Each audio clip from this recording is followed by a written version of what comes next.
Hello everyone, my name is Felstar. In this video I'm going to break down my artistic process and the challenges I face making art with a disability. Let's get into it.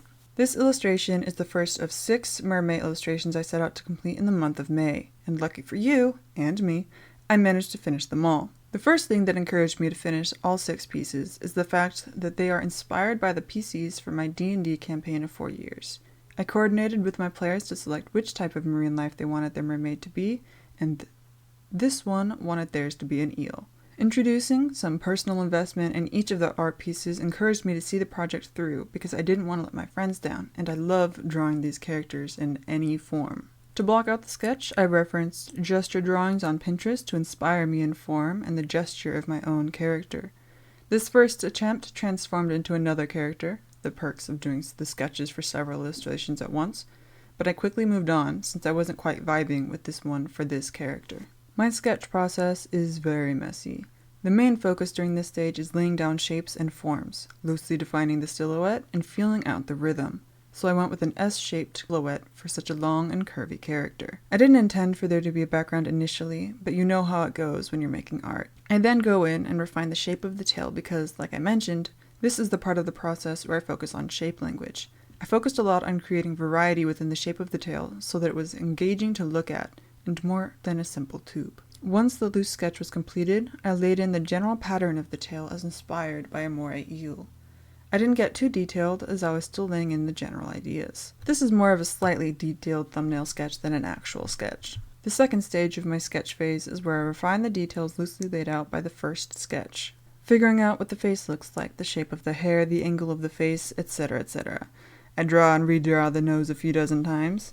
I didn't have a very good reference and was being a bit silly by not looking up a reference like I should have, so I just wung it using my knowledge of how the character looks, but even once I move on from this part of the sketch, I return to the face later on. Then I refine the shape and silhouette of the hair by ensuring there are pockets where the silhouette breaks.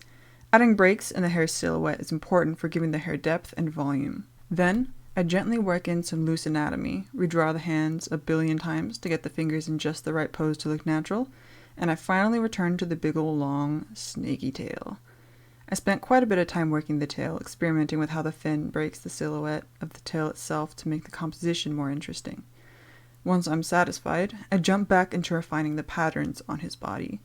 I'm using purple because it's a vibrant color, and I like using bright saturated colors for my sketches. If I'm drawing a complicated character or doing many revisions, using different colors for different layers could be helpful in maintaining visual distinction between the layers. I spent a little time experimenting with the patterns on his merhalf that were inspired by different kinds of eels, but in the end it turned out into its own thing, which in general is how using references should work. You don't want to copy the reference exactly if you aren't doing a still life or study. You simply take the elements that inspire you and work them into your own design. And with that, we come to the end of the first stage of my process, aka the design stage.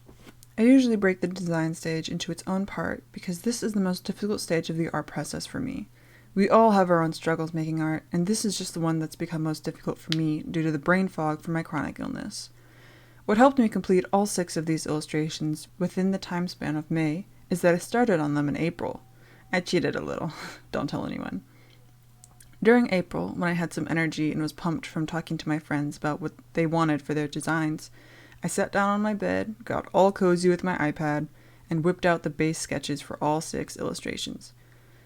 I didn't go into much detail, but I found the references I wanted to use, laid out the basic silhouette and gesture, and loosely implemented the general shape language for each illustration. Designing the illustration is the most difficult aspect for me, so when I was in a state of some mental clarity, I whipped them all out at once. That way, when I had the physical energy to complete the illustrations later, I wouldn't also have to battle the mental exercise of designing the characters themselves. Breaking the process into several steps like this really helped me be able to finish all 6 illustrations during the month of May, even if I did a little prep work beforehand. Some might think doing these additional sketch layers is a waste of time and energy, but when I have to count spoons every line stroke takes during a drawing, I want to ensure that my design is solid before I jump into color and lighting. Fixing anatomy or silhouette or shape language becomes much more difficult once you enter these stages, so figuring out everything in the sketch phase saves energy in the long run. I usually start the line art with the face because the face is the focal point of the art piece most of the time. Here, I continue refining the expression of the face, adjusting the eyes and eyebrows to evoke the emotions I want, and carving out the hair silhouette. Every part of a piece is important, but the face, the hands, and the feet, if you have them, are where the eyes naturally gravitate. So, if one of these elements looks odd, then people notice, usually subconsciously, and the whole piece suffers. Once I have placed down lines for the whole piece, I go back through and increase the width of points of intersection and interest, such as the tail. I want to draw the eye to the turn of the tail to enforce the fluidity of the character. When doing line art, you want to ensure your lines have a variety of widths. You want some to taper, while others are nice and thick. Not only will it help your illustration look more fluid, it also gives it more life. It will be able to capture the energy that a lot of sketches have, and it will allow you to create depth within your character and the environment as a whole. Then I jump into the next stage of color. Usually, if you're doing a full illustration that has a background, you want to put the base colors of the background first. All color exists within the context of other colors. No colors exist within a vacuum. You want to know how the colors of your character are going to interact with the background, and you want to know how the background is going to interact with your character. All of it will help you see the bigger picture in your mind. I think a lot of people are very afraid of backgrounds, I myself included. I did not intend to do backgrounds for any of these characters, but it just happened. A general rule of thumb: if the colors of your illustration don't look right, try throwing in a color in the background or changing your background.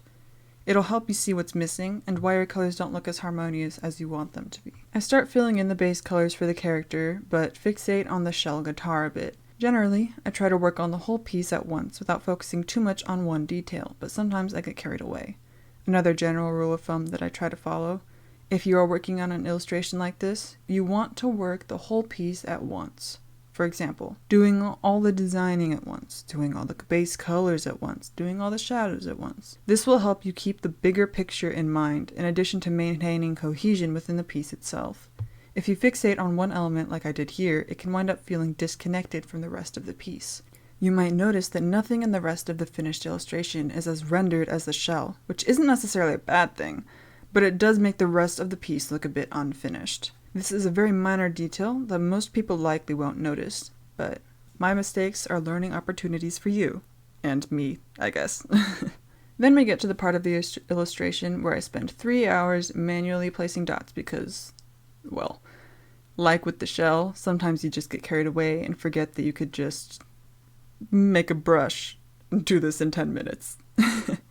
About halfway through this, I considered making a brush, but I was in the groove and my pride kicked in, and I felt like it would be cheating to make a brush at that point, when I was so close to being done. That thought is the mind killer. I should have made a brush. I doubt it would have changed the finished product much, but it would have saved hours of time and energy that I could have put into other things like, I don't know, taking a shower or making dinner. When you have a chronic illness, that's really the math you have to do at all times, and it's a huge pain.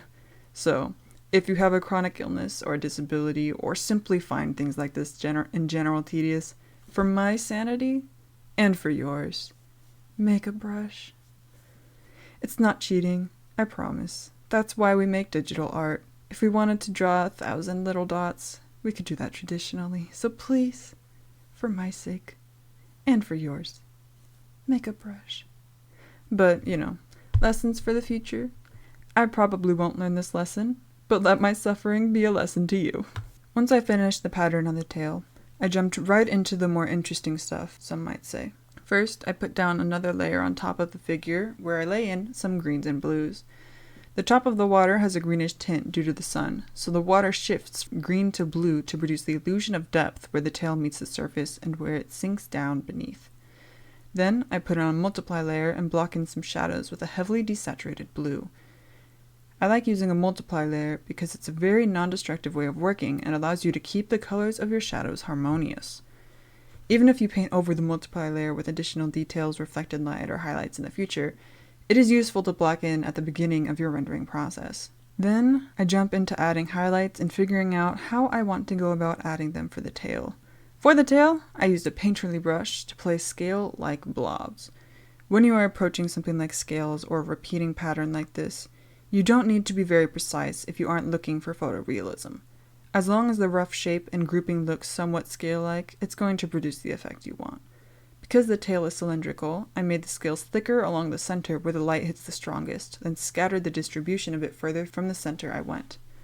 I wasn't quite satisfied with this itself, so I glanced through different layer effects to see if any of them produced the effect I was looking for. I ended up settling for vivid light and added another layer mask onto the scale highlights to add a rainbow effect using a default Procreate light brush. Lastly, I started delving into the finishing touches. I added a vivid light layer to bring out the warmth of the face and shoulder while adding cooler tones in the shadows. I used a warm red-orange to add some ambient occlusion to the shadows so the skin looked more natural. I added some ripples to the water, but wound up not being very satisfied, and gave up after a bit of experimenting. I was getting very tired at this point in the drawing. I was so close to being done, and I didn't have the energy or motivation to keep refining it. Two things that are incredibly rare to come by with a disability. It was at the 80% mark, where it's at the point where it's good enough. If you haven't heard of the 80% rule, it's a general guideline to stop you from working a piece or yourself to death. Nothing is ever going to be perfect. You will always find something to keep editing or changing, so eventually you just have to say it's 80% done and it's good enough. You can move on from it. That's where I was with this illustration. I added some last elements of reflected light and was pretty much done. I was very proud of this one when I finished it. It was the first illustration I had done in nearly 2 years, pretty much since I got sick, so I was incredibly happy it turned out this good. By the end of it, it took 3 days and I was so tired. I spent the next week just recovering mentally and physically. There are a few things I would go in and change if I took another shot at this illustration or put another few hours into it, such as making the character feel more tangible sitting on the rocks, but it's good enough. I am very happy with how it turned out, and I had fun while making it, which is all that really matters. Thank you for watching. If you enjoy seeing my process or hearing me ramble on about it, or just want to help out a queer chronically ill artist, I would appreciate it. Give a follow, like, subscribe, follow my socials that are linked in the description. Have an awesome day. Bye, everyone.